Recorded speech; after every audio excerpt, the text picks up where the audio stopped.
عزیز دوستو، قرآن مجید فرقان حمید کی ایک معروف آیہ کریمہ میں نے آپ کے سامنے تلاوت کی ہے۔ اللہ تعالیٰ نے ارشاد فرمایا قل بفضل اللہ وبرحمتہ فبذلک فلیفرحوا۔ اے محبوب علیہ السلام، آپ فرما دیں کہ جب اللہ کا فضل اور اس کی رحمت ملے تو چاہیے کہ خوشی کا اظہار کریں۔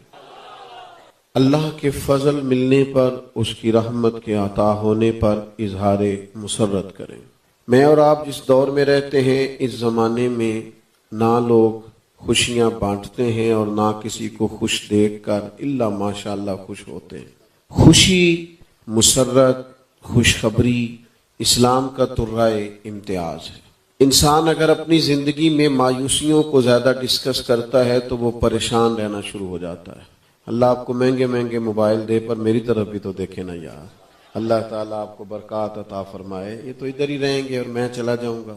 آپ میری بات سنیں توجہ سے، اللہ برکت دے آپ کو۔ بھائیو، خوش رہنا اور خوشیوں کو ڈسکس کرنا اور خیر والی بولی بولنا، یہ معاشرے کے اندر سکون پیدا کرتی ہے چیز۔ ایسا نہیں ہے کہ انسان کے ساتھ دکھ نہیں ہوتے، دکھ بندے کے ساتھ رہتے ہیں، لیکن یہ تو نہیں نہ ہوتا زندگی میں سارے دکھ ہی ہوں، سکھ ہو ہی کوئی نہ۔ 360 ہڈیاں وجود میں ڈاکٹر بتاتے ہیں، ایک گھٹنے میں صرف درد ہے تو باقی 359 تو ٹھیک ہے نا۔ لیکن ہم سے جب بھی پوچھا جاتا ہے ہم اس گھٹنے کا ذکر کرتے ہیں جو درد کرتا ہے۔ جو ہمارے پاس نعمتیں ہیں، انعامات ہیں، اللہ کا فضل ہے، اللہ کا احسان ہے، اسے بار بار یاد کرنا چاہیے۔ اس کا نتیجہ یہ نکلے گا کہ آپ خوش رہنا شروع ہو جائیں گے، اور جب بندہ خوش رہنے لگ جاتا ہے تو معاشرے کے اندر خوشیاں پھیلنی شروع ہو جاتی ہیں۔ مایوس رہنا، پریشان رہنا، الجھے رہنا، کمزور باتیں کرنا، ہر وقت کمزوریوں کو ڈسکس کرنا، یہ لوگوں کو بزدل بنا دیتا ہے، یہ لوگوں کو مریض بنا دیتا ہے، یہ ذہنی طور پر انسان کو گہرائیوں میں لے جاتا ہے۔ اللہ کے جو انعامات موجود ہیں، جب بندہ ان کا ذکر کرتا ہے نا تو طبیعت شکر والی بن جاتی ہے، اور جب شکر پیدا ہوتا ہے تو نعمتیں محفوظ بھی ہو جاتی ہیں اور نعمتوں میں اضافہ بھی ہو جاتا ہے۔ لَإِن شَكَرْتُمْ لَأَزِيدَنَّكُمْ، فرمایا اگر تم شکر کرو گے تو میں نعمتوں میں اضافہ کر دوں گا۔ ہم کیا کرتے ہیں، ہمارا مزاج اس طرح کا ہوتا ہے کہ خوش نہیں رہتے، بس کوئی ایک آدھ دکھ ہے اس دکھ کو لیے پھرتے ہیں۔ چلیں ٹھیک ہے، آج دکان پہ آپ کا کسی سے جھگڑا ہو گیا ہے، کسی بات پہ آپ غمزدہ ہیں، یا چلیں کوئی چھوٹا موٹا نقصان ہو گیا ہے، خدا نہ خواستہ کوئی کاروبار میں اونچ نیچ ہو گئی ہے، لیکن اس میں بچوں کی غلطی تو کوئی نہیں نا۔ لیکن آپ گھر آئے ہیں تو آپ کی طبیعت بڑی سخت ہے، لہجہ بڑا سخت ہے، بچے نے دوڑ کے دروازہ کھولا ہے، اس کا دل کرتا ہے ابا مجھے سینے سے لگا لے، ماں کا دل کر رہا ہے پتر صبح سے گیا ہے، شام آئے گا 2 باتیں کروں گی، بیوی نے سارا کچھ روک کے رکھا ہے، اس نے شوہر ہی کو کہنا ہے، وہی اس کا لباس، لیکن ہم باہر کی بھی ساری ٹینشنیں اٹھا کے گھر لے آتے ہیں۔ اپنے مزاج اور طبیعت کے لحاظ سے ہم خوش نہیں ہوتے، خوشیاں تقسیم نہیں کرتے، وہ بھائی دکھ رہتے ہیں۔ میری کیمرے والے دوستوں سے بھی گزارش ہوگی، اگر آپ بیٹھ جائیں تو یہ کوئی سیاسی جلسہ نہیں ہے، تھوڑی تصویریں بن جائیں گی پھر بھی گزارا ہو جائے گا، تو آپ اطمینان سے تشریف رکھیں، پیچھے لوگوں کو نظر نہیں آتا جب آپ کھڑے ہوتے ہیں۔ اللہ جزا دے، اللہ جزا۔ سنیں جی، دیکھو نبی پاک علیہ الصلوۃ والسلام نے فرمایا کہ سب سے زیادہ انبیاء کو تکلیفیں آتی ہیں، اور حضور فرماتے ہیں میں نبیوں کا سردار ہوں، سب سے زیادہ میں ستایا گیا۔ لیکن حضرت عبداللہ بن حارث رضی اللہ تعالیٰ عنہ فرماتے ہیں میں نے اتنا مسکراتے ہوئے کسی کو نہیں دیکھا جتنا مدینے والے محبوب مسکرایا کرتے۔ دکھ ساتھ ہیں، آزمائشیں ساتھ ہیں، پریشانیاں ساتھ ہیں، وہ تو ساتھ ساتھ رہیں گی۔ اب کیا بندہ ہنسنا بھول جائے؟ اب کیا بندہ مسکرانا بھول جائے؟ اب کیا ہر وقت انہی چیزوں کو ڈسکس کرتا رہے؟ حضرت جریر ابن عبداللہ کے لفظ بھی بڑے ہی حسین ہیں، فرماتے ہیں جب بھی حضور نے میری طرف دیکھا، کریم نے مسکرا کے ہی دیکھا۔ اعلیٰ حضرت فرماتے ہیں یہ تبسم کرنا یہ حضور کی عادت ہے، جس کی تسکین سے روتے ہوئے ہنس پڑیں اس تبسم کی عادت پہ لاکھوں سلام۔ حضور مسکرایا کرتے، مسکراتے رہتے، مسکرانے کو پسند کرتے، مسکرانے کی بات کرتے، خوشیاں تقسیم کرتے۔ حضور بشیر بھی ہیں اور نذیر بھی ہیں، لیکن بشیر پہلے ہیں، نذیر بعد میں ہیں۔ حضور خوشخبریاں زیادہ سنایا کرتے، نبی پاک علیہ السلام غلاموں کو نوازتے زیادہ، حضور عطائیں زیادہ کرتے۔ او یار غلام محبوب کا ذکر کریں خوشخبری، ان کے لیے ہے کہ وہ حضور کا ذکر کریں، لیکن یہاں تو نبی پاک جناب صدیق کی تعریف کرتے، حضرت عثمان کو جنت کی خوشخبری دیتے، جناب عمر کو فرماتے تمہاری زبان پہ حق بولتا ہے، مولا علی سے فرماتے جس کا میں مولا اس کا علی بھی مولا۔ نبی پاک خوشیاں بانٹتے، لوگوں کو تسلی دیتے، حضور علیہ الصلوۃ والسلام خوش رہتے۔ آپ دیکھیے جب بھی نبی پاک علیہ الصلوۃ والسلام کہیں کوئی قافلہ روانہ کرتے، وہ قافلہ تبلیغ کے لیے جاتا یا جہاد کے لیے جاتا، تو دو باتیں حضور ضرور بیان فرماتے۔ ایک تو حضور فرماتے جہاں جا رہے ہو نا وہاں لوگوں کو خوشخبری دینا، مایوس نہ کرنا، اور دوسرا فرماتے لوگوں پر آسانی کرنا، مشکل نہ کرنا۔ حضرت عائشہ صدیقہ رضی اللہ تعالی عنہ بیان کرتی ہیں نبی پاک علیہ السلام کو امت کے معاملے میں اگر دو باتوں میں اختیار ملتا نا کہ محبوب یہ قبول کر لیں یا یہ کر لیں، حضور امت کے لیے وہ چیز قبول کرتے تھے جو آسان ہوتی، خوشخبری دینا، خوش رہنا۔ یعنی حضور نہ بات کوئی بھی ہوتی بات خوشخبری کی چھیڑ دیتے۔ ایک جنگ کا موقع تھا، ایک خاتون کا بچہ کھو گیا، وہ بڑی بے چینی سے، بے قراری سے، پریشانی سے ادھر ادھر یہاں وہاں بچہ ڈھونڈ رہی ہے۔ مشکاۃ شریف میں حدیث، وہ ڈھونڈتی پھرتی ہے، پریشان ہے، الجھی ہوئی ہے۔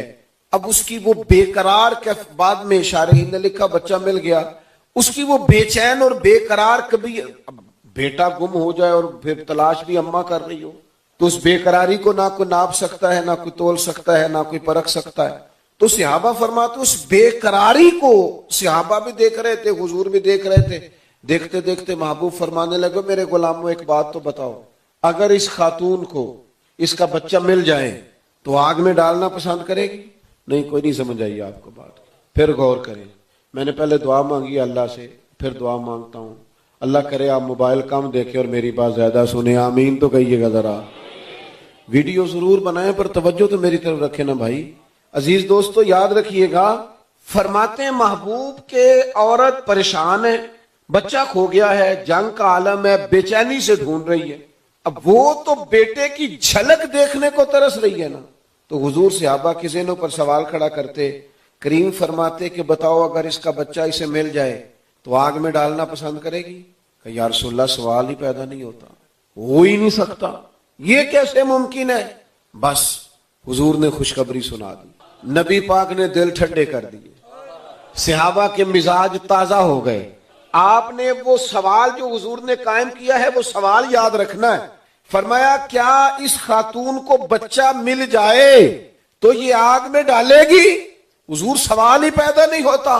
بس پھر محبوب نے ایک جملہ کہا اور کئی خوشخبریوں کے دروازے کھولے۔ محبوب فرمانے لگے رب اس سے کہیں بڑھ کر اپنے بندے سے محبت کرتا ہے۔ بس یہاں بات کو بند کر دیا، فرمایا اللہ اس سے کہیں بڑھ کر، مانا کیا ہے؟ خدا کی رحمت بھی نہیں چاہتی بندے آگ میں جائیں، اللہ کا کرم بھی پسند نہیں کرتا کہ بندے دوزخ میں۔ ہر وقت خوشخبری کی بات حضور کرتے، ہر وقت خوشخبری کی بات۔ ایک شخص نے کہا یا رسول اللہ 5 نہیں پڑھی جاتی، 2 ہی پڑھوں گا، کلمہ پڑھ لوں؟ فرمایا آ جا تو پڑھ صحیح، یہ اختیار صرف نبی پاک کا ہے۔ فرمایا تو پڑھ کلمہ سچے دل سے، میں تیرے لیے جنت کا ذمہ دار ہوں۔ گویا حضور نے دین کلمہ پڑھا کے اس کے پچھلے گناہ، وہ بات کی بات ہے، شارحین کہتے ہیں پھر وہ تہجد بھی پڑھا کرتا، لیکن حضور خوشخبری دیتے، خوش رکھتے، لوگوں کے دلوں کو تسلی دیتے۔ ہمارے معاشرے میں نا کچھ بندے ایسے ہیں جن کے پاس اچھی خبر ہی کوئی نہیں، ان سے آپ کبھی ملک کی حالات سنیں تو لگتا ہے 2-3 دن ہی رہ گئے ہیں، بس اتنے برے حالات ہیں ان کے پاس۔ آپ بیٹھے نا کبھی جناب، وہ مجھے ایک دوست بڑا گھبرایا، بڑا پریشان، بڑا غصے میں، کہنے لگا پیر صاحب لوگ مولویوں کے بڑے خلاف ہو گئے، مولویوں پیروں کے۔ تو بڑا پریشان تھا، میں سامنے سے مسکرا دیا۔ کہنے لگا آپ کیوں مسکرائے ہیں؟ میں نے کہا چل تو نے کہا نا لوگ مولویوں پیروں کے خلاف ہے، یہ بتا پولیس والوں کے حق میں ہیں لوگ؟ وہ بھی پھر انجی ہسیا جی تسی نہیں سارے ہسے۔ پھر میں نے اس سے پوچھا یہ بتا لوگ وکیلوں کے حق میں ہیں؟ پھر میں نے کہا بابڈا والوں کو دعائیں دیتے ہوں گے روز سویرے اٹھ کے۔ تو میں نے کہا یار یہ آپ اس چکر، ہمارا مزاج ہی کچھ ایسا بن گیا ہے، ہم کیڑے نکالنا اللہ معاف کرے شغل بنا لیا ہم نے، ہر چیز سے کیڑے نکالو، ہر ایک کو برا کہو۔ او خدا کے بندے مثبت بات بھی کر، خیر والی بات بھی کر، اچھے لفظ بھی بول، اپنی زندگی میں تو خوشخبری بھی دے، تو تسلی بھی دے، تو لوگوں کے لیے خیر والے جملے کہہ۔ میرے عزیز میرے رسول تو دنیا میں آئے ہی خوشخبری لے کے آئے. حضور آئے ہیں یتیموں کے لیے خوشخبری لائے, یتیم کو پالنے والے کے لیے خوشخبری لائے, حضور بیوہ کے لیے خوشخبری لائے, حضور ماں کے لیے خوشخبری لائے, باپ کے لیے خوشخبری لائے. علم کی طلب کرنے والا طالب علم ابھی الف با تا سا نہیں پڑا, گھر سے نکلا ہے, حضور فرماتے ہیں فرشتوں نے اپنے پار اس کے پیروں کے نیچے بچھا بھی دیے. یہ ذرا خوشخبری کا رنگ بھی تو دیکھو, ابھی کوئی ڈگری لی نہیں, گھر سے نکلا, فرشتوں نے, حضور نے, تو نے ہر شخص کی قسمت میں یہ عزت لکھی, آخری خطبے کی صورت میں فضیلت لکھی. حضور تو سب کو خوش رکھتے, خوشخبری دیتے, ہاں اللہ کے عذاب کا ڈر بھی سناتے, نبی پاک تنبیہ بھی فرماتے, لیکن زیادہ خوشخبریاں دیتے حضور. نبی پاک پسند فرماتے خوشخبری دینا, خوش رہنے کی بات کرتے, حضور مسکرایا کرتے. کوئی مسکرانے والی بات ہوتی تو حضور اس پر مسکرا پڑتے. ایک بات کر لوں, آپ ناراض تو نہیں ہوں گے, کچھ بندوں کا نا جعلی روب ہوتا ہے, جعلی, اصلی نہیں. وہ ایسے ہی جناب وہ جی میں گھر جاواں تے میرے بچے اچے ساہ نہیں لیندے, تو میں نے کہا جناب وہ آپ کے بچے ہیں نا, تو آپ ابا جی بن کے گھر جاتے ہیں, یہاں کوئی آپ بڑے ڈکٹیٹر بن کے گھر جاتے ہیں. بچوں کو تو چاہیے آپ کے سینے سے لا کے خوش ہو جائیں, آپ کو باتیں سنائیں. یار دیکھو نا جی میں مصروف بڑا ہوں, دنیا میں سب سے زیادہ مصروف مدینے والے محبوب, لیکن نواسا, ایک نواسا اس کندھے پر, دوسرا دوسرے کندھے پر. نماز پڑھانے جا رہے ہیں تو حضرت زینب کی بیٹی جناب امامہ کو حضور نے گود میں اٹھایا ہوا. نبی پاک ان سے بات کرتے, نبی پاک پیار کرتے. ایک شخص نے حضور سے کہا یا رسول اللہ آپ بچوں سے بڑا پیار کرتے, میں تو بچوں کو ٹائم نہیں دیتا. تو نبی کریم فرمانے لگے تیرے دل سے رحمت نکل گئی ہے تو میں کیا کروں, مجھے تو اللہ نے رحمت للعالمین بنایا. حضور گھر والوں کے پاس بیٹھتے, ان سے بات کرتے, ازواج مطہرات کو وقت دیتے, صحابہ کے بیچ بیٹھتے, ان سے باتیں کرتے. لو ایک حدیث سنو آپ خوش ہو جائیں گے. ایک دن حضور فرمانے لگے, یہ سیاستہ میں موجود ہے, فرمایا کچھ بندے جنت میں بھی اللہ کی بارگاہ میں عرض کریں گے مالک کھیتی باڑی کرنے کو دل کرتا ہے. کہاں؟ جنت میں بھی. وہ کچھ بزرگ ہیں نا, وہ کہنے جے میں بہ گیا تو پھر میں بہ ہی گیا, میں نے کوئی کام کرن دیو. تو جنت میں بھی, یہ سیاستہ میں حدیث, جنت میں بھی کہیں گے یا اللہ کھیتی باڑی کی اجازت مل جائے نا, تو حضور فرماتے ہیں رب فرمائے گا تم راضی نہیں ہو جو تمہیں دیا ہے, تو عرض کریں گے مالک دل کرتا ہے نا. تو جنت میں چونکہ ہر خواہش پوری ہوگی تو اللہ اجازت دے دے گا. ادھر بیج ڈالیں گے, ادھر فصل پک کے تیار, اور پھر فصل پک کے تیار ہوگی تو اتنی بڑی ہوگی کہ پہاڑوں کے برابر ڈھیر لگ جائیں گے. اب نبی پاک نے بات کی, حضور سے زیادہ تو کسی کا اکرام نہیں, نہ نبی پاک سے زیادہ تو روب نہیں نہ کسی کا, صحابہ اور تو دنیا کے کسی, اتنا روب ہے, اس کے باوجود مسکراہٹ کی اجازت ہے, بات کی اجازت ہے. حضور نے فرمایا وہ کہیں گے کھیتی باڑی, اجازت ملے گی, پھر فصل پک جائے گی, پھر پہاڑوں کے برابر ڈھیر لگ جائے گا. ایک صحابی قریب بیٹھے تھے, وہ کہنے لگے یا رسول اللہ یہ ہم تو نہیں ہوں گے, یہ انصاریوں یا قریشیوں میں سے کوئی ہوگا, یہی شوقین ہے کھیتی باڑی کے, قربان جائیں.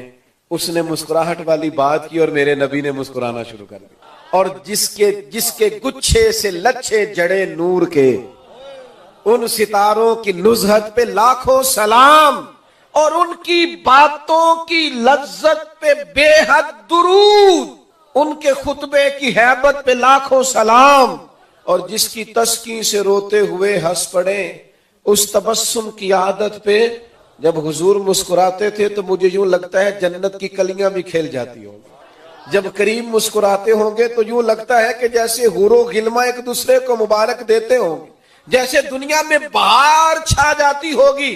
او دوستو ہنسا کرو, مسکرایا کرو. ہاں نبی پاک علیہ السلام کی مسکراہٹ بھی ایسی تھی کہ وہ بڑی مہذب, ایسا کھل کے کہکا لگا کر حضور مسکراتے نہ تھے, بلکہ تبسم فرماتے. لیکن وہ تبسم بھی کمال ہوتا. پہلی نظر لٹ لے اباہی تیرے ہار شنگارا, یعنی وہ تبسم بھی کمال ہوتا, اس کے اندر بھی جاذبیت ہوتی. یہ بہت زیادہ مایوسی نہیں, پریشانی نہیں, بہت زیادہ. میں نے نا زندگی میں زیادہ بندے وہ دیکھے ہیں جن کے پاس سارا کچھ ہے, کافی تعداد میں لوگ دیکھے ہیں سارا کچھ ہے, لیکن ان سے آپ جب بھی ملے نا بیچارے پریشان ہی لگتے ہیں. تو اکثر دل کرتا ہے ان سے پوچھنے کو کہ بھائی اب مثلاً آپ کیسے راضی ہوں گے. آپ کو خوش رہنا چاہیے, بچوں سے پیار کریں, دوستوں سے پیار کریں. آپ خوشی کی, اگر آپ گھر جا کے ایک بات نہ بتائیں تو میں آپ سے کر لوں, تسی دس دینی ہے میں نہیں کردا تو ہاں نہیں کیتی کر لوں کہ رہنے دوں. عورتیں زیادہ مایوسی کی باتیں کرتی بات چھوڑتی نہیں. حدیث میں موجود ہے کہ ناشکری زیادہ کرتی. وہ کمزوری میری ماں بہنوں بیٹیوں سے گزارش ہے کہ خدا نے جو نعمتیں دی ہیں ان پر توجہ کیوں نہیں کرتی. اللہ نے بیٹا دیا ہے تو کیا بات ہے, بیٹی دی ہے تو کیا بات. اگر آپ کا شوہر آپ کو پتہ ہے کہ بد کردار نہیں ہے اور وفادار ہے اور وفادار ہے, تو پھر اگر کپڑے سادے بھی پہننے پڑ جائیں تو خدا کا شکر ادا کرو. پھر اگر کبھی کچھ دھوپ چھاؤں برداشت کرنی پڑ جائے تو پھر اتنی مایوسی نہیں, پھر اپنے رب کریم کے حضور اظہار تشکر کرو.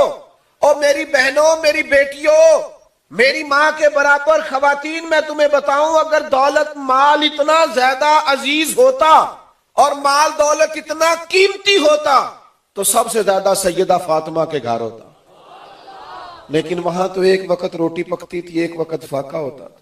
اس لیے مایوس رہنا, پریشان رہنا, ناشکری کے جملے بولنا یہ انداز ٹھیک, اللہ کے فضل اور اس کی رحمت پر خوش رہنا. اور اللہ کا سب سے بڑا فضل مدینے والے محبوب ہے. ہمارے لیے سب سے بڑی نعمت حضور کی تشریف آوری. نبی پاک علیہ السلام کا غلام ہونا اور دل میں ایمان ہونا یہ کائنات کی سب سے بڑی نعمت ہے. میں آپ سے عرض کروں, میں نے تھوڑی سی دنیا دیکھی ہے. پی ایچ ڈی دنیاوی تعلیم ہے بندے کی اور کئی ملکوں میں کاروبار ہے, لیکن اپنے ہاتھ سے بت بنا کے اس کی پوجا کرتا ہے معاذ اللہ. پھر سمجھ آئی ہے کہ یہ ہدایت نہ پیسوں سے خریدی جاتی ہے نہ ڈگریوں سے, یہ تو خدا نے خاص فضل کیا ہے. ہم پیدا ہی اس ماں کی گود میں ہوئے ہیں جو محمد عربی کا کلمہ پڑھنے والی ہے صلی اللہ علیہ وسلم. آپ یہ سمجھ لیں کہ ہدایت, شعور, سمجھ, نیکی یہ خدا کا بہت بڑا انعام ہے جو ہمیں میسر ہے. صحابہ اس نعمت پر بڑا شکر ادا کرتے, وہ ناز میں رہے. اور یہ نعمت انہوں نے کیسے حاصل کی؟ لوگ کہتے ہیں تم نے فلاں خرچ کر دیا حضور کے نام پر, تو میں کہتا ہوں پتہ انہوں نے نبی پاک کے نام پر کیا کچھ دیا ہے؟ سارے کا سارا مال حضرت صدیق نے قربان کیا, وطن چھوڑ دیا حضور کے لیے, بچے چھوڑ دیے نبی پاک کے. اور جب کافر حضور کو معاذ اللہ مارنے کے لیے آگے بڑھے تو جناب صدیق حضور کے اوپر لیٹ گئے. انہوں نے اس نعمت کا یوں شکر ادا کیا کہ جانیں ہتھیلیوں پہ رکھ دیں. جب بدر والا دن آیا نا اور حضور نے صحابہ سے مشورہ فرمایا کہ بتاؤ بھائی, بتاؤ جنگ کرنی پڑ گئی ہے, کیا کرنا ہے؟ تو صحابہ کرام علیہم رضوان میں سے ایک شخص نے کھڑے ہو کے پتہ کیا عرض کیا کہ یا رسول اللہ جس دن سے کلمہ پڑا تھا نا اس دن سے ہی خواہش تھی کہ کوئی شکر ادا کرنے کا موقع ملے. اٹھے مقداد اور عرض کی اے ہادی دوراں, ہمیں بخشی ہے جب سے آپ نے یہ دولت ایمان, تمنا ہے کہ نعمت کا بدل کچھ تو ادا کر دیں. یہ جو آپ نے کلمہ پڑھایا ہے دل کرتا ہے اس کا شکر ادا کریں. ہم بھی یہی کہتے ہیں نا میلاد حضور کے آنے کا شکر ہے.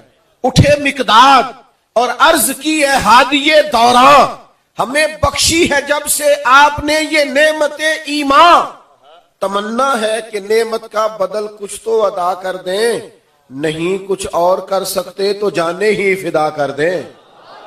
یا رسول اللہ جان قربان کریں گے اور شکر ادا کریں گے کہ اللہ نے ہمیں آپ جیسا رسول عطا فرمایا. ایک لفظ حضرت عمر نے بولا تھا اور حضور نے فرمایا جو 3 دفعہ صبح کہے 3 دفعہ شام کہے قیامت والے دن اللہ اسے راضی کرے گا.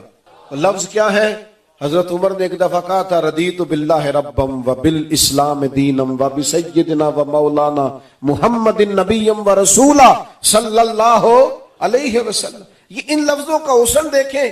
عرض کی ہم بڑے راضی ہیں کہ اللہ ہمارا رب ہے. یا رسول اللہ ہم بڑے راضی ہیں کہ اسلام ہمارا دین ہے. ادھر دیکھنا نوجوانوں میری طرف.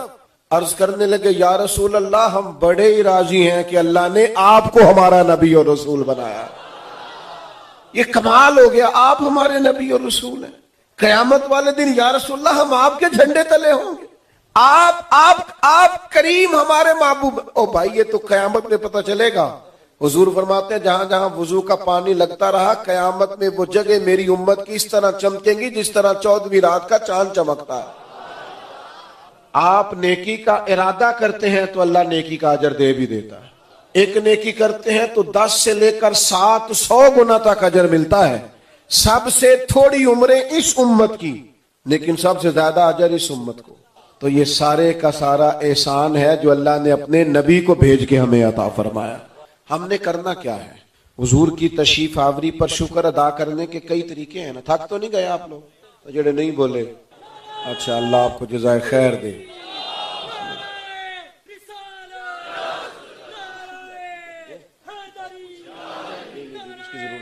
آپ کی مہربانی. سنیں جی اللہ جزا. میرے عزیز سنیے اللہ جزا. ایک بات یہ بھی یاد رکھیں کہ ہم نے اس نعمت کا شکر کس انداز میں ادا کرنا، طریقہ کیا اختیار کرنا ہے اس کا. دیکھو ایک تو یہ ہے کہ ہمارے تصورات، ہمارا مزاج، ہمارا لب و لہجہ بتائے کہ ہمیں حضور کے آنے پر بڑی خوشی ہے. مجھے بتائیے ناز کے ساتھ لوگ بات کرتے ہیں نا، ناز کے ساتھ کہ اللہ کا شکر ہے جی میں پی ایچ ڈی ہوں. ناز کے ساتھ بتاتے ہیں نا بڑا شکر ہے میرے پاس بڑا مال ہے. پھر لوگ ناز کے ساتھ اپنی برادری کا ذکر بھی کرتے ہیں. پھر اگر اللہ کوئی دینی تعارف دے تو یہ ناز تو خیر اچھا ہے، لوگ کہتے ہیں شکر ہے اللہ کا میں 5 نمازیں پابندی سے پڑھتا ہوں، شکر ہے جی اللہ کا سنت شریعت فلاں بزرگ کی نسبت سے میری دین کی طرف توجہ ہے. کبھی کبھی پورے ناز سے اور قلبی طور پر پورے اطمینان سے بازو کھڑا کر کے وجد سے کہا کرو شکر ہے اللہ کا ہم مدینے والے رسول کے غلام. ہزاروں قومیں وجود میں آئیں دہر میں خشک و تر کے رشتے سے، پر ہم نے بنیاد دوستی رکھی یاد خیر البشر کے رشتے سے. اس نسبت پر بھی ناز کرو. ایک دفعہ حضرت عثمان غنی سے کہا تھا ان کی قبیلے کے کسی شخص نے کہ عثمان یہ کیا طریقہ ہوا تمہارا، تم برادری میں آ کے میٹنگ میں بیٹھو. تو حضرت عثمان غنی فرمانے لگے میری برادری تو بلال حبشی ہے، سلمان فارسی ہے میری برادری، ابو ذر غفاری میری برادری، صدیق و عمر عثمان و علی یہ سب لوگ یکجان ہیں. کبھی اس پر بھی میرے بھائی ناز کیا کرو کہ اللہ نے ہمیں نبی پاک کا غلام بنایا. کبھی تھوڑا ٹائم نکال کے 2 نفل اس لیے بھی پڑھ دیا کرو کہ یا اللہ تیرا شکر ہے ہمیں رسول اللہ کا غلام بنایا. ایمان کی دولت اللہ کا بہت بڑا احسان ہے. آپ کو پتہ ہے ایمان کیا کرتا ہے؟ انسان کو ذہنی طور پر مطمئن کرتا ہے. کسی غریب کو یہاں بدلہ نہیں مل پا رہا، اس پر ظلم ہوا ہے لیکن وہ مطمئن ہے، مومن ہے نا. اسے پتہ ہے یہ ایک عدالت یہاں لگی ہے تو عدالت قیامت میں بھی لگنی ہے. یہ ایمان طاقت دیتا ہے. ایمان آپ کو طاقت دیتا ہے کہ آپ میں یقین کامل پیدا ہوتا ہے. آپ اللہ سے ڈرتے ہیں تو پھر بندوں سے ڈرتے نہیں ہیں.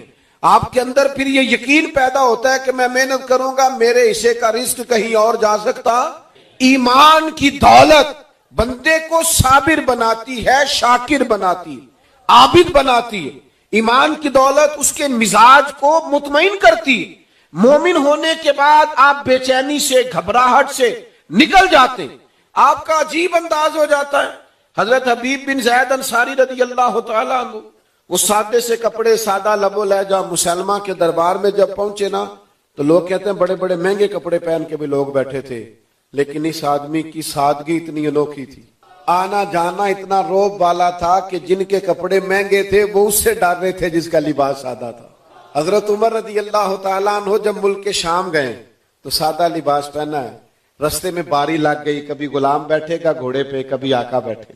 تو جب پہنچے ہیں آپ اس علاقے میں، قادسیہ کے، شام کے دیگر علاقوں میں، تو ایک علاقہ ایسا تھا جہاں گھوڑے پر بیٹھنے کی باری غلام کی تھی. غلام گھوڑے پہ بیٹھا ہے. اللہ کرے آپ کو اس کا بھی مزہ لگے. یہ بھی مزہ ہے، یہ بھی مزہ. یہ جو پروٹوکول کی مصیبت ہے نا، گاڑی کا دروازہ بھی کوئی بند کرے یہ تو بندے کو ذہنی طور پر بیمار کر دیتی. یہ بھی مزہ ہے. یہ ایمان کی نعمت یہ مزہ دیتی ہے بندے کو. حضرت عمر رضی اللہ تعالیٰ عنہ کا غلام گھوڑے پہ بیٹھے ہیں اور جناب پیدل چل رہے ہیں اور جوتے آپ نے اپنی بغل میں دبائے ہوئے ہیں. حضرت سعد بن ابی وقاص دوڑ کے آئے، فرمانے لگے آپ یہ کیا کر رہے ہیں؟ اور میں کیا ہوا؟ کہا جناب اتنے لوگ کھڑے ہیں کیا سوچیں گے؟ فرمایا میں لوگوں کا دیکھوں یا اپنا وعدہ دیکھوں جو غلام سے کیا ہے. حضور کا دین کہتا وعدے کی پابندی کرو. او بندے کی عزت کپڑوں سے نہیں ہوتی بھائی، اس کے کردار سے ہوتی ہے. گاڑی پجاروں سے بندہ باوقار نہیں ہوتا، کردار و عمل سے باوقار ہوتا ہے. آپ اپنے عمل کو مضبوط کریں، طاقتور کریں. لباس کا کیا ہے؟ وہ سادہ کپڑا بھی ہو لیکن بندے کا کردار اس طرح کا ہو کہ لوگ سمجھے کہ ہم کسی باکردار آدمی کے پاس گئے ہیں. ساری زندگی سادے لباس میں رہے لوگ اور حضور نے یہ انہیں اعزاز دیا تھا. بس باتیں زیادہ نہیں کرنی, سمیٹنے لگا ہوں. دور سے ایک بندہ حضور کو ملنے آیا اور نبی کریم علیہ السلام کی بارگاہ میں آ کے اس نے کانپنا شروع کر دیا. حضور فرمانے لگے ڈرتے کیوں ہو؟ کہنے لگا میں مدینے کی اسٹیٹ کے سربراہ کے پاس آیا ہوں تو مجھے ڈر لگتا ہے. آپ کی توجہ ہے میری بات پر؟ یہ ذرا غور کرنا. یہ حضور نے ہمیں دولت دی ہے, مجھے ڈر لگتا ہے. تو نبی کریم علیہ السلام نے فرمایا تو کسی سربراہ مملکت کے پاس نہیں آیا. اور اس طرح فرمایا کہ محبوب رو رہے ہیں. حضور فرمانے لگے تو اس بیٹے کے پاس آیا ہے جس کی ماں خشک گوشت کھا کے بھی گزارا کر لیتی. ایک روایت میں ہے کھجور کے خشک ٹکڑے کھا کے بھی گزارا کر لیتے. تو غریب ماں کے بیٹے کے پاس آیا. نبی کریم علیہ السلام نے لوگوں کو طاقتور کر دیا, ایمان کی دولت مضبوط کرتی. خوش رہیں, اس بات پر خوش رہیں کہ اللہ نے ہمیں مومن بنایا. کسی کی مہنگی گاڑی دیکھ کر, مہنگے کپڑے دیکھ کر اور اس کا آنا جانا دیکھ کر پریشان نہ ہوا کریں. ویسے آپ کو ایک بات بتاؤں, ہم ہیں بڑے سیانے. مجھے ایک دوست نے ایک دفعہ پوچھا عیسائی کے ساتھ کھانا پینا جائز ہے؟ میں کہ ماڑے سائیاں لی پوچھتے ہو جدو امریکہ دا صدر ہوتا ہے ادو کیوں نہیں مسئلہ پوچھتے؟ اس وقت بھی آپ کو ناز سے کہنا چاہیے کہ ہماری شان زیادہ ہے. یہ جو بھی ہو پر مدینے والے کے غلام تو ہم ہیں نا, عزت تو ہماری ہے نا. یہ جو ڈرا ڈرا رہنا, سہما سہما رہنا, یہ مسلمان کی شان. مسلمان تو گردن اٹھا کے جیتا ہے, اس کا تو انداز فکر بلند ہوتا ہے, اس کی تو تازگی. آئمہ مساجد کے حقوق بیان ہوتے ہیں, میں بھی کرتا ہوں, لیکن میں دوستوں سے کہتا ہوں امام مسجد کا حقوق اس طرح نہ بیان کیا کرو کہ اوہو امام بڑا مظلوم آدمی ہوتا ہے. آپ اس کے حقوق بیان کر رہے ہیں جو امام ہے. کیا ہے؟ ہاں, اس کے حقوق یوں نہ بیان کرو جس طرح آپ کسی مزدور کے حقوق بیان کرو. اور آئمہ مساجد سے بھی کئی دفعہ عرض کرتا ہوں, میں کہتا ہوں لوگ عزت نہیں کرتے تو آپ کمزور کیوں پڑتے؟ ویسے تو ایسا ہے نہیں کہ سارے لوگ عزت نہ کریں, ڈھیر ساری عزت کرتے ہیں, لیکن آپ وہ ہیں جن کو اگر تنخواہ تھوڑی ملتی ہے پر اپنی شان تو دیکھو. مصلی رسول ملا ہوا ہے, ممبر رسول ملا ہوا ہے, یہ کسی اور کی نصیبہ ہے. تو اس لیے اعزاز سے جئیں, شان سے جئیں, قدر و منزلت سے جئیں. بچوں سے کہوں گا اپنے ماں باپ, بوڑھے ماں باپ کو مایوس نہ کریں, ان کو مطمئن کریں, ان کو تسلی دیں. اور ملک کے بارے میں بھی مایوس نہ ہوا کریں. یہ سیاستدانوں کا ملک نہیں ہے, یہ داتا علی اجویری کا ملک ہے, یہ بابا فرید کا ملک ہے, یہ پیر مہر علی شاہ کا ملک ہے. اس ملک کو کچھ بھی نہیں ہوگا. یہ انشاءاللہ آباد رہنے کے لیے بنا ہے, صبح قیامت تک آباد رہے گا, یہ امت کی امامت کرے گا. اس لیے کمزور نہ پڑے. اور نوجوانوں سے بھی کہوں گا آپ اپنی مٹی پہ چلنے کا سلیقہ سیکھیں. یہ مٹی بڑی زرخیز ہے, آپ کو لطف آئے گا. آپ کو لوگ بلا وجہ پریشان کرتے ہیں, الجھا نہ کریں. حالات اوپر نیچے ہوتے رہتے ہیں, خوش رہیں. اور حضور کا میلاد تو ہمیں آیا ہی خوش کرنے کے لیے ہے. عزیز دوستو, انسان اپنی بھی معرفت چاہتا ہے اور اپنے پیدا کرنے والے کی معرفت بھی چاہتا ہے. بہت سارے لوگ اس سوال کے نیچے دب کے رہ جاتے ہیں کہ میں دنیا میں کیوں آیا ہوں, کیوں بھیجا گیا ہوں, آخر موت و حیات کا فلسفہ کیا ہے, ہم دنیا میں آئے ہیں تو مقاصد کیا ہیں, اور دنیا سے جائیں گے تو پھر اس کے نتائج کیا ہیں. انسان اس کو چاہتا ہے. اوپر چھت پہ جو لوگ ہیں وہ ذرا سائڈ پہ ہو کے بیٹھیں جی, اور دوبارہ نہ کہنا پڑے, یہ مہربانی فرمائیں. پیچھے سائڈ پہ ہٹ جائیں, بڑی مہربانی, آپ توجہ کریں جی میری طرف.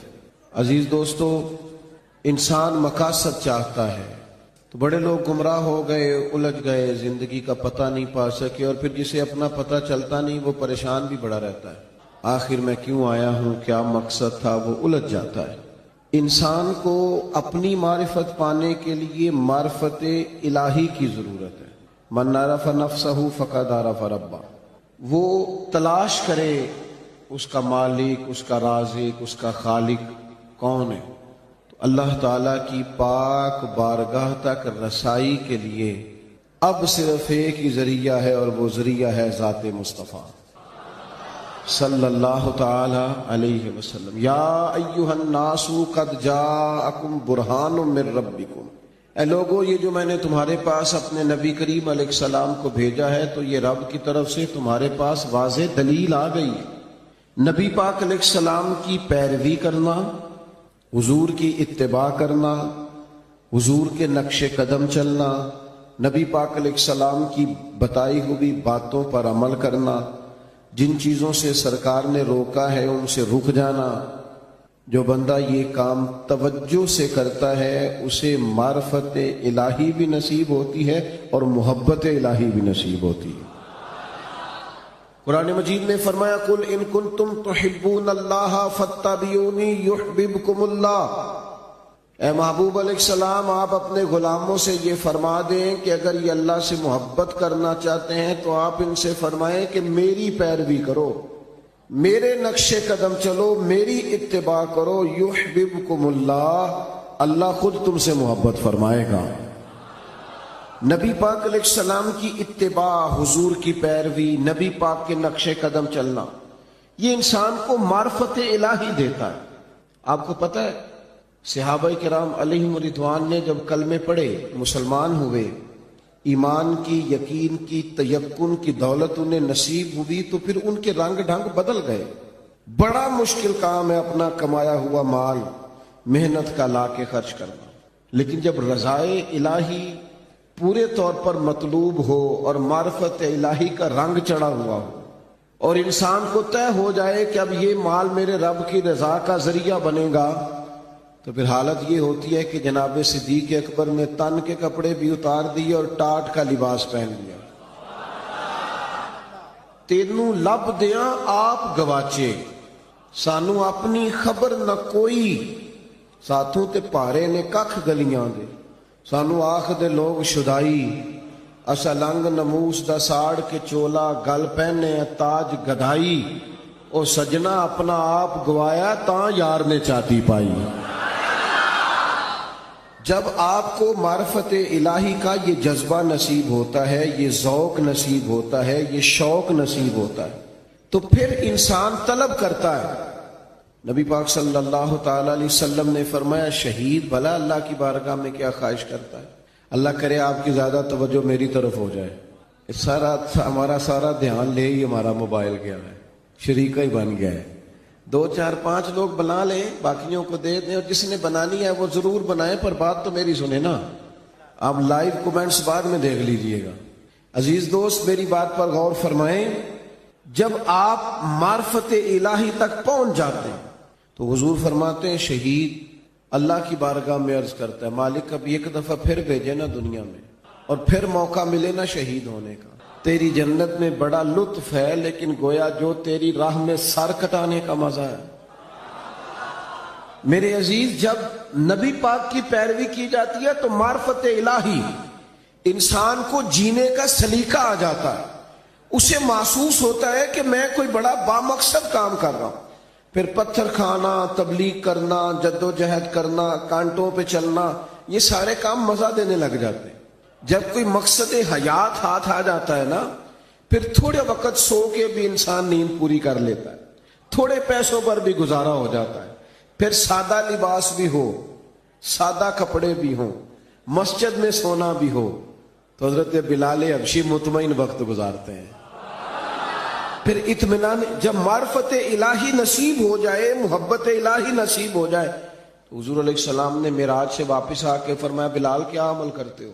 یا رسول اللہ کیا ہوا؟ فرمایا میں نے تو جنت میں بھی تمہارے قدموں کی آواز سنی ہے۔ نبی پاک کی خالص پیروی، اتباع رسول، لیکن شرط یہ ہے کہ انسان تن من دھن سے حضور کی پیروی کرے۔ وہ چند 2 4 5 چیزوں کا دعویٰ نہ کرے، میٹھا کھانا سنت ہے، مسواک کرنا سنت ہے، داڑھی رکھنا سنت ہے، پگڑی باندھنا سنت ہے، یہ بڑی عظیم سنتیں ہیں، پر سچ بولنا بھی سنت ہے، فاقہ کرنا بھی سنت ہے، دل بڑا رکھنا بھی سنت ہے، دل صاف رکھنا بھی سنت ہے، جو اپنے لیے پسند کرو وہ دوسرے کے لیے پسند کرو، یہ بھی حضور کی دی ہوئی ادا ہے۔ اپنی مرضی کا ماحول فقط نہیں بنایا جائے گا۔ جب آپ معرفت الہی کے رستے پہ چلیں گے تو لازمی شرط ہے حضور کی پیروی کریں گے۔ اتباع رسول کے بغیر کوئی اور رستہ ہی نہیں ہے جو بندے کو اطمینان دے سکے، سکون دے سکے۔ آپ ایک مطمئن زندگی گزارتے ہیں جب حضور کی پیروی میں آپ دنیا میں دیکھ لیں، بہت زیادہ مہنگے کپڑے پہننے والے لوگوں سے ملاقاتیں کر لیں، بہت نئے جدید دور کا فیشن اوڑھنے والے لوگوں سے آپ مل لیں، وہ بیچارے بے چین ہی بڑے رہتے ہیں۔ 98 لوگوں نے کہہ دیا تیرے کپڑے ٹھیک لگ رہے ہیں، اور 2 نے بھی یہ نہیں کہا غلط ہے، ٹھیک نہیں، انہوں نے کہا بات ٹھیک ہے، لیکن یہ بیچارے پریشان ہو گئے ہیں کہ پتہ نہیں صحیح ہے کہ نہیں۔ حالانکہ 2 بندوں نے صرف ہلکا سا یہ کہا ہے کہ بات ٹھیک ہے، مناسب ہے، کیونکہ وہ گڈ بک میں آنا چاہتا ہے، وہ صرف دنیا کی زندگی جینا چاہتا ہے۔ المال والبنون زینت الحیات الدنیا، یہ صرف دنیا کی زینت چاہتا ہے۔ تو لیول یہ ہو جاتا ہے کہ بڑی مہنگی گاڑیوں میں لوگ بے چین ہیں، تبصرے کر رہے ہیں، زیادہ بول رہے ہیں، اپنی تعریفیں اپنے منہ سے کر رہے ہیں، بیچارے الجھے سے، بکھرے سے ٹوٹتی بکھرتی باتیں کرتے ہیں۔ لیکن اگر حضور کی اتباع نصیب ہو، اگر پیروی نصیب ہو، تو حضرت عمر نے دیکھ لیا تھا ایک دفعہ سرکار کو موٹے بان کی چارپائی پہ لیٹے ہوئے، صحیح مسلم بخاری دونوں میں موجود ہے۔ تو عرض کی یا رسول اللہ، آپ اللہ کے محبوب ہو کے اتنی مشقت کرتے ہیں؟ تو محبوب نے فرمایا عمر تم یہ پسند نہیں کرتے کہ کیسر و کسرا دنیا میں آرام کریں اور آخر میں رسوا ہو جائے، اور ہم دنیا میں تھوڑی مشقت برداشت کریں اور آخرت کی ساری عزتیں اللہ ہمیں ہی عطا فرما دے۔ بس یہ بات جناب عمر نے پلے سے باندھ لی، زندگی کو سادہ کیا، بود و باش کو سادہ کیا، حضور کی اتباع، اور یہ چیز تسلی دیتی ہے، دل مطمئن ہو جاتا ہے۔ آپ کبھی دیکھیں محنت مزدوری کرنے والے لوگوں کو، ان کو کوئی ٹینشن نہیں ہوتی کوئی ہمیں دیکھ رہا ہے کہ نہیں دیکھ رہا، کسی کو کپڑے پسند آئے ہیں کہ۔ جو لوگ اللہ تعالیٰ کی معرفت کے بعد مطمئن زندگی گزارتے ہیں وہ ذہنی الجھاؤ سے بچ جاتے ہیں، وہ ایک مطمئن اطمینان بخش وقت گزار کے دنیا سے جاتے ہیں۔ حضرت عمر رضی اللہ تعالیٰ عنہ کے زمانے میں فتوحات بہت زیادہ ہو گئی تھی، اور مال غنیمت بھی بڑی تعداد میں آتا تھا، 25,000 ہزار 50,000 ہزار دینار بدری صحابہ کو ملنے لگے تھے، وسعت آ گئی تھی۔ اور جائز بھی ہے کہ آپ کے پاس اگر پیسے ہوں، وسعت ہوں، تو آپ کوئی قیمتی لباس پہنے تو منع بھی نہیں، اچھا گھر بنا لیں تو منع بھی نہیں۔ لیکن حضرت عمر کا لباس وہی پرانا سادہ، کئی جگہوں پہ پابند لگے ہوئے، آتے اسی سے جمعہ پڑھاتے، اسی سے فیصلہ کرتے، اپنی زندگی میں مست، کوئی پرواہ نہیں۔ تو بچے جب بڑے ہو جاتے ہیں پھر ہلکے ہلکے مشورے بھی تو دیتے ہیں نا، تو بچے ہلکے پھلکے مشورے بھی دیتے ہیں، ٹھیک ہے کوئی بات نہیں، سب رہنے دیں، سب ٹھیک ہے۔ تو کچھ لوگوں نے مشورہ دیا کہ اتنے بڑے لوگ جناب عمر سے ملنے آتے ہیں، وزیر مشیر اور کیا بات، اور وہی سادہ اور پھٹا پرانا اور پیبند لگا ہوا لباس۔ تو سب نے مشورہ کیا کہ حضرت عمر سے کہنا چلیں کرتا ہی نیا لے لیں، آپ کے پاس مال آتا ہے آپ سارا بانٹ دیتے ہیں، حصہ تو آپ کو بھی ملتا ہے، آپ بانٹ دیتے ہیں، تو چلو تھوڑا سا حرج کیا ہے۔ تو سب نے مشورہ کیا کہ کہنا ہے حضرت عمر سے۔ تو ایک صحابی بولے، کہنے لگے کہنا تو ہے پر وہ شعر بھی بتاؤ جو عمر سے بات کرے گا، وہ بندہ بھی تو بتاؤ نا بھائی جو عمر فاروق سے بات کرے۔ تو لوگوں نے کہا ایک بندہ ہے نا جس کی عمر بات ٹالتے نہیں۔ کہا وہ کون ہے؟ کہا مولا علی شیر خدا۔ حضرت عمر ان کی بات نہیں ٹالتے۔ لوگوں نے حضرت علی شیر خدا کی خدمت میں عرض کی کہ حضور آپ کہیے نا جناب عمر سے کہ اب حالات بدل گئے ہیں، لوگوں کے پاس وسعت آئی ہے، حضور علیہ السلام کے زمانہ مبارکہ میں ظاہری طور پر، ورنہ تو بڑی وسعت تھی، ظاہراً اتنی وسعت نہ تھی۔